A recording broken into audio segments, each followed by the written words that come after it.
Well, Esparza hosted a conference this morning right here at City Hall featuring several other city council members along with Mayor Jerry Dyer. Now, this is all in a series of three. It was the last in a series of three, I should say, focused on those good governance ballot measure reforms.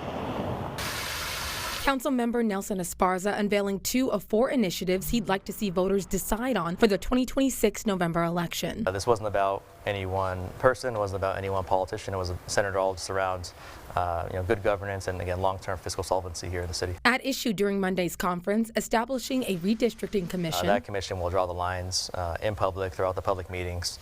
The council will get the final vote on it, but the public will see every step of the way. And a proposed reform to city term limits. I believe it will add stability to our local government. On the flip side, it also prevents lifetime politicians.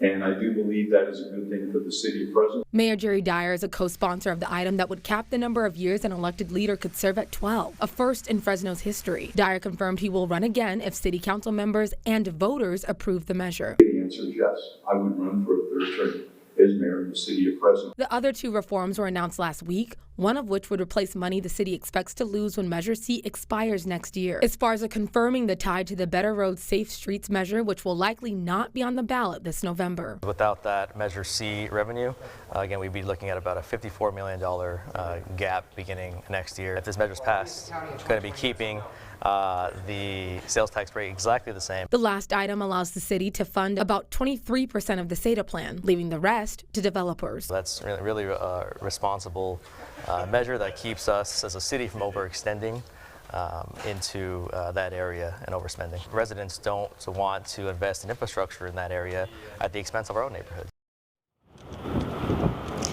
Council members will vote on these reforms at their upcoming city council meeting on Thursday, and if they approve them, it'll be up to the voters to decide on those 4 measures in November. For now, reporting live in downtown Fresno, Sydney Charles, KSEE24, local news that matters.